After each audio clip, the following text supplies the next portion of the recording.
О самых заметных событиях среды 4 мая вы узнаете из материалов наших корреспондентов. В студии Сергей Михедов. Здравствуйте. Коротко о темах. Вскрытие рек ожидают раньше обычных сроков. Наблюдают подъем уровней воды, когда лед тронется в нашем регионе. Развитие овощеводства – одна из главных задач комплекса «Саюри». Как работают в условиях санкций. Новый кардиоцентр в Якутске принимает первых пациентов. Уже проводят и операции. Расскажем главное. Улица в руинах. Продолжается в столице ремонт проспекта Ленина. Когда продвинутся работы? Буквально несколько дней остается до празднования Дня Победы. Особенно к празднику готовятся в Нерюнгри.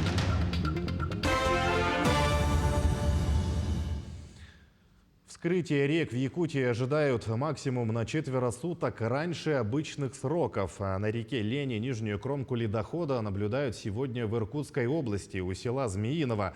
Это в 420 километрах выше границы Якутии. На всем протяжении рек Лена, Алдан и их притоках продолжается повышение уровней воды до 10 сантиметров в сутки. В соответствии с прогнозом, вскрытие на реке Лени в пределах Ленского и Алекминского районов ожидается с 4 по 13 мая.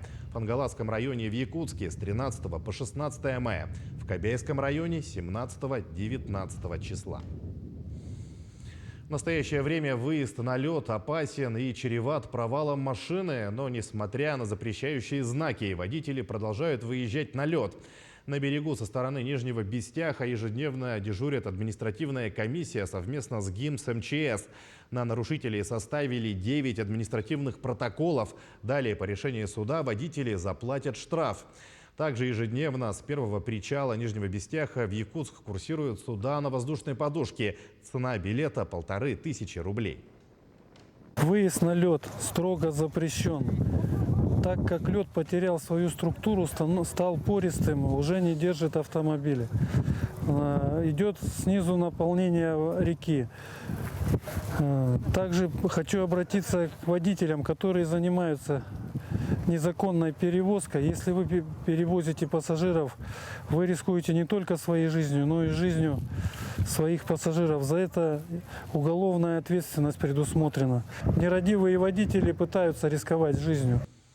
Между тем, МЧС России выявила 17,5 тысяч палов травы. С начала года более 4000 человек привлечены к ответственности. Пожароопасный сезон открыт в 76 субъектах Федерации. С начала года надзорные органы МЧС России провели 30 тысяч выездных обследований и 17 тысяч оперативных выездов при сообщении о горении сухой травы.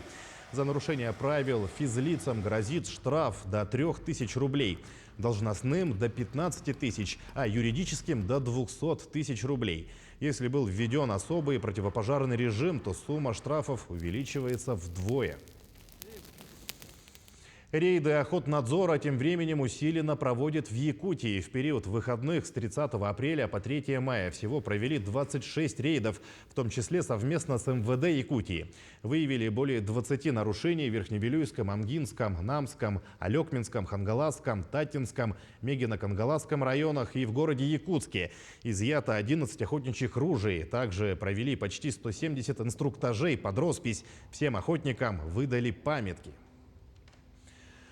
А сельхозпроизводители получат дополнительную поддержку. Михаил Мишустин подписал постановление. Оно увеличивает до 100% ключевую ставку Центробанка по размерам субсидий для кредитов, привлеченных российскими сельхозпроизводителями с 1 мая до конца года. Речь идет о льготных кредитах на приобретение сельхозтехники и оборудования, реализацию инвестиционных проектов, а также развитие молочного скотоводства. Мера упростит аграриям доступ к недорогим заемным средствам и позволит обеспечить финансовую устойчивость, важной для экономики отрасли. Займы выдают на срок от 2 до 15 лет по льготной ставке до 5% годовых. Несмотря на санкции Запада, развитие овощеводства в регионе – одна из главных задач комплекса «Саюри». Что это якутянам объяснять не приходится. В последние годы свежие, а главное вкусные и полезные помидоры и огурцы даже зимой стали доступны. Как работают теплицы в новых реалиях, узнавала Ульяна Шагина. С 8 утра на ногах овощевод Наталья Николаева. В автоматном блоке тепличного комплекса снимают помидоры 3 раза в неделю. Работа сложная, ведь помимо сбора это посадка, а также уход за томатами 11 месяцев в году.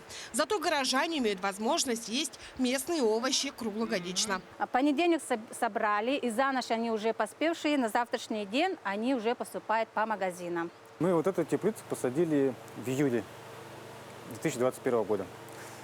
Выносить мы ее будем в июне 2022 года. То есть, ну и, соответственно, рассаду высаживать уже тоже опять в июле. Сбор в среднем от тонны до 1,5 тонн за раз. За один раз. Огуречный блок номер 5 в прошлом году стал рекордсменом по количеству собранного урожая. За сезон он выдал 250 тонн огурцов. К слову, такие показатели имеют не все коллеги даже по центральной России, где климат намного лучше. На такие итоги влияют в том числе и современные технологии, которые внедряются в комплексе. Помимо натриевых ламп с прошлого года в блоках теплицы начали устанавливать светодиодные лампы. Это ноу-хау от «Саюри», которая позволила увеличить урожайность до 30%. Всего в комплексе 16 блоков, где растут свежие помидоры, огурцы и другой борщевой набор. В конце прошлого года здесь дали 3-ю завершающую по плану очередь комплекса, что также повлияло на рост производственной мощности. С начала года и по 1 мая мы собрали порядка 850 тонн продукции. Также планируем в этом году собрать в районе 2600 тонн продукции. Ну, это в целом томат, огурец, зеленые культуры. Безусловно, в той или иной мере экономические санкции отразились на работе и этого предприятия. К примеру, на закупку голландских семян. Но руководство комплекса ищет новые подходы в работе. Мы сейчас ищем аналоги российской разработки. Они есть, мы об этом знаем. И в скором времени мы начнем их применять. Всячески поддерживает «Саюри» и правительство региона. Субсидии за понесенные затраты на строительство 3-го комплекса, на закупку специального оборудования – все это немаловажно в новых реалиях. Руководство комплекса смотрит на будущее с оптимизмом. Я считаю, что ничего нам не помешает. Никаких таких глобальных сложностей, на мой взгляд, нет. И я считаю, что мы все это преодолеем и всего добьемся. Ульяна Шагина, Семен Семенов, Якутск. Якутия заявила о готовности принять 1500 беженцев из Украины. Порядка 200 человек уже прибыли в республику. В управление соцзащиты населения Алдана обратились 11 граждан. В основном это люди трудоспособного возраста, имеющие детей, а также 1 пенсионер. Школьники и дошколята определены в образовательные учреждения. Вопрос с трудоустройством их родителей будет решен в ближайшее время. Сейчас граждане проходят медкомиссию. Беженцам оказывают помощь. Также прибывшие жители Украины получают выплаты. Мы проводили работу с каждым человеком. Конечно, это сложно все бросить там, то есть насиженные, обжитые места, они переезжают сюда. Но хорошо, что, конечно, они переезжают тоже не просто как бы, да, на новые, ну, не совсем на новые места. То есть здесь есть родственники, есть знакомые, которые могут их хотя бы первое время как бы приютить. Помимо этого, по нашей линии они также получают материальную помощь по 10 тысяч рублей. Будет выплачено на каждого члена семьи. Далее к эпидобстановке. Еще 66 человек заразились ковидом в Якутии за минувшие сутки. Из них в Якутске 22. 7 человек заболели в Амгинском районе, 6 в Устьянском, по 5 в Намском, Хангаласском, Чурапчинском районах. Еще в 5 районах коронавирусом заразились от 1 до 4 человек. Первые пациенты тем временем перешагнули порог нового кардиоцентра в Якутске. Так, с открытия в учреждении провели 6 операций. Налажена работа кардиологического отделения. О том, какие задачи ставят специалисты самого передового центра медицины в республике, расскажет Саргалана Неустроева. Не так давно Владимир Доброхотов перенес инфаркт. Сердечное заболевание осложнилось перенесенным коронавирусом. После мужчине была проведена операция на сосудах сердца. Эффекта врачебное вмешательство особо не возымело, но Владимира на ноги поставили. Сегодня больной проходит лечение в новом кардиососудистом центре и готовится к следующей операции. О своем пребывании в больнице мужчина отзывается хорошо. Искренне удивлен оснащенности палат, удобству и отзывчивости местного персонала. Они вот чутко все, иногда вечером А даже девушка пришла, значит, тут у меня было осложнение. А я говорю, пойдем чайку попьем. Я говорю, ну пойдем. А и чай, там печенюшечки, посидели. Ну, чтобы как-то счистить вот этого самого напряженку. Операция Владимира Доброхотова пройдет в федеральном центре в Новосибирске. Однако, по словам хирургов местного кардиоцентра, это лишь вопрос времени, когда такие сложные операции начнут делать здесь, в Якутске. Этот год работы Петр Захаров, именитый якутский кардиохирург, называет годом становления кардиоцентра. Так, задачей на ближайшие 2 года стало увеличение количества проводимых операций с 250 до 1000 и более. Мы планируем начать операции экстренные, да, как бы срочные операции при остром коронарном синдроме. Вот это как бы для нас будет первый шаг в этом направлении. А так, конечно, очень много новых технологий, особенно эндоваскулярной хирургии, это где вот через сосудистые доступом проводится радиочастотная авалация, криовалация, также даже имплантирование клапанов, артального клапана и так далее. С увеличением объема работ нового кардиоцентра еще одной задачей руководства учреждения становится совершенствование системы обращения и приема граждан, а также модернизация и оптимизация работы медицинского персонала. Так, совсем скоро будет запущена работа отдела медицинской помощи при неотложных состояниях. В нашем центре создается дистанционно-консультативный центр. Это будет круглосуточный пост медицинского регистратора с привлечением врачей и анестезиологов-реаниматологов по 2 профилям для максимального улучшения оперативности, получения всех звонков и сообщений о необходимости госпитализации больных в наш центр, как из районов республики, так и по городу Якутску. А для эффективного обнаружения заболеваний на ранних стадиях совсем скоро заработают и отделения регионального сосудистого центра для больных с острым коронарным синдромом и острым нарушением мозгового кровообращения. Увеличилось и количество квот на проводимые дорогостоящие операции, о чем еще в прошлом году говорил глава республики Айсен Николаев. Средства на них выделяются из территориального фонда обязательного медицинского страхования и регионального бюджета. Саргалана Неустроева, Григорий Охлопков, Якутск. Капитальный ремонт школ начали в Якутске. Напомним, отремонтируют 11 городских средних школ под номерами 10, 20, 21, 23, 27, 31, 33 и 36. Саха-политехнический лицей, Якутскую городскую национальную гимназию, а также Мархинскую школу номер 1. Работы начались с 15 апреля. Капитальный ремонт во всех 11 объектах должен завершиться в середине августа.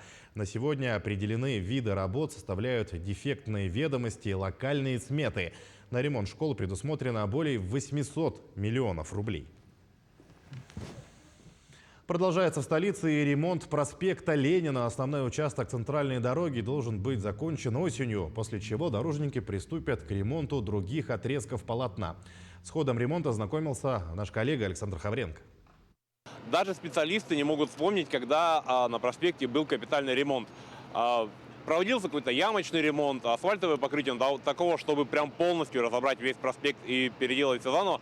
Такого, конечно, в республике не было давно. Ремонт проспекта Ленина начался в 2021 году и шел по графику, пока строители не наткнулись на древнее захоронение. Почти на месяц строительная площадка превратилась в центр археологических раскопок. И только после этого работы по ремонту возобновились.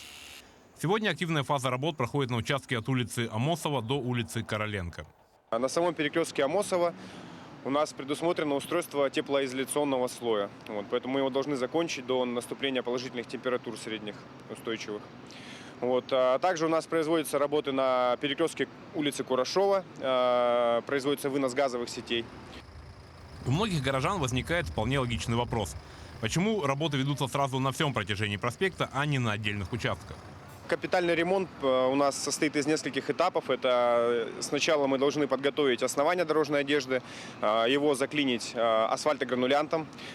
При устройстве заклинки мы должны обеспечить оптимальную влажность. Соответственно, данные работы можем проводить только в положительных, опять же, температурах. После устройства основания дорожной одежды мы должны выстроить дорожный бордюр гранитный и устроить систему водоотводных лотков для обеспечения водоотведения с проспекта Ленина. Присутствуют бетонные работы, поэтому данные работы также необходимо для получения качества проводить в положительных температурах. Кроме ремонта самого дорожного полотна, подрядчики должны отремонтировать и прилегающие территории, установить бордюрный камень и заменить тротуарное покрытие. Кстати, оно будет выполнено из гранита, который как раз и ждут строители. Как только гранит прибудет в Якутск, работы начнутся и на тротуарах. Первый этап ремонта проспекта от улицы Кулаковского до улицы Дзержинского завершится уже в октябре 2022 года. Александр Хавренко, Григорий Николаев, Якутск. Приемная кампания Северо-Восточного федерального университета начнется в этом году 20 июня и пройдет в очном формате. Свои двери для абитуриентов распахнет главный учебный корпус. На 3 этажах будут представлены все учебные подразделения университета, а также прием документов будут вести и представители филиалов вуза. Отметим, в этом году университету выделено 4350 бюджетных мест по всем формам обучения. В этом году абитуриенты могут подать документы традиционно, лично на базе университета, а также посредством портала госуслуги, называется суперсервис поступления в ВУЗ онлайн, также через собственный сервис ВУЗа личный кабинет абитуриента СВФУ. Ну а также могут отправить через оператора почтовой связи. Мы 2 года подряд проводили приемную кампанию онлайн, дистанционно. В этом году мы будем зачислять на бюджетные места на основании наличия оригиналов документов об образовании и заявления о согласии на зачисление. В Ленске с прошлого года открыт новый учебный центр «Контракт». Это филиал учебного центра города Уфа. На базе него ленчане могут учиться дистанционно, не выезжая за пределы города, рассказывает Светлана Балеева. Алексей Герасименко 18 лет работает на одном из крупных предприятий города – машинистом-бульдозером. Практические навыки управления другой тяжелой техникой тоже были, но мужчине хотелось официальное их подтверждение. Месяц назад он прошел обучение в учебном центре по специальности водителя фронтального погрузчика, затем на машиниста-экскаватора. Мужчина рассказал, что процесс обучения интересный и несложный, радуют и сроки обучения. Фронтальный погрузчик вышел чуть больше месяца, а на экскаватор 3 месяца обучения. Ну, можно сократить, но как бы то, что работаешь и совмещаешь, довольно неплохо и не тяжело. Если именно по своей категории идешь, то очень даже неплохо. И цены приемлемые. Главное, что все на месте. В любое время, когда захотел, есть желание, открыл, позанимался. Жанна Пономарева работает в лаборатории экологического надзора. Женщине срочно нужно было пройти переподготовку. Возможности выехать на обучение за пределы района не было. Узнала случайно об учебном центре в своем городе, очень обрадовалась. Записалась, сегодня обучается заочно. Дали мне пароли в телефоне. Также можно и в телефоне, также можно и в компьютере, где мне как удобно, я занимаюсь. И сейчас я вот обучаюсь по профессии лаборант химического анализа. У меня 280 часов, и в дальнейшем мне нужно это образование, чтобы повысить свою квалификацию. С момента открытия учебного центра прошло всего несколько месяцев. Обучение за это время прошло более 40 ленчан. Более востребованы рабочие специальности и профессиональная переподготовка специалистов. Обучение рабочим специальностям более 200 направлений. Есть для организации охраны труда, пожаротехнический минимум, оказание первой помощи, то есть обучение сотрудников. И обучаем еще охранников 4-го разряда. Обучающие, у кого возникли вопросы, могут по скайпу обратиться к педагогам, находящимся в Уфе, которые являются организаторами учебного процесса. Также лекторы могут выехать на место обучения, в случае, если наберется группа более 20 человек. После окончания учебного процесса каждый обучающийся сдает экзамен в виде тестирования и получает свидетельство или удостоверение об окончании учебного заведения. Светлана Балеева, Виталий Андреев, Ленск. Жители Якутии могут рассказать о подвиге своих предков в годы Великой Отечественной войны на сайте Победа НВК. Для этого необходимо заполнить анкету. Напомним, проект нашей вещательной компании был запущен к 75-летию Великой Победы в 2020 году. Любой желающий может загрузить фото-видеоархив, оцифрованные фронтовые письма своих предков и другие сведения о родственниках. Для этого нужно заполнить форму на сайте. Однако перед этим следует проверить наличие анкеты вашего родственника. Сайт Победа НВК сохраняет все данные, загруженные в базу ранее. Между тем, до одного из самых важных праздников Дня Победы остались считанные дни. В этом году страна отмечает 77-ю годовщину Победы. В Нерюнгри идет подготовка к этому событию. Активное участие принимают школьники, работники предприятий, представители общественности, волонтеры и все активные жители. Самый важный, родной и близкий каждому россиянину праздник 9 мая. Ведь в этот день наши деды, тогда еще совсем юные, отстояли страну и подарили нам право на жизнь. Из-за пандемии 2 года этот праздник не отмечался массово и широко. Но сейчас эпидемиологическая обстановка улучшилась. И в этом году День Победы пройдет в обычном формате. Жителям Нерюнгринского района, как жителям самого лучшего района, стоит ожидать всегда самого лучшего. Ну а в этом году впервые после долгого перерыва пандемийного, тяжелого, мы все-таки ожидаем насыщенные дни перед праздником Дня Победы. Во-первых, пройдет свеча памяти накануне. В сам День Победы будет достаточно много мероприятий. Это и митинг, посвященный тем воинам, которые не вернулись с войны, и тем, кто еще ныне живет с нами. Мы будем их чествовать. И праздничный концерт, и эстафета, и бессмертный полк будет реализован в этом году. Гостей праздника ждут палатка-караоке с военными песнями, полевая кухня, тематическая палатка «Санчасть». Будет организован автопробег, а перевозная бригада готовит концерт.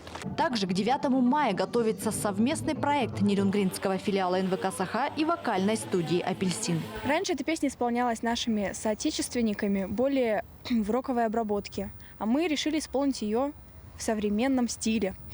Я надеюсь, вам понравится, что мы сделали. Премьера клипа посвящена Дню Победы. Также нерюнгринские творческие коллективы студии «Апельсин» и инструментальный ансамбль «Next» посвятили свои победы в конкурсах тем воинам, которые сражались в боях.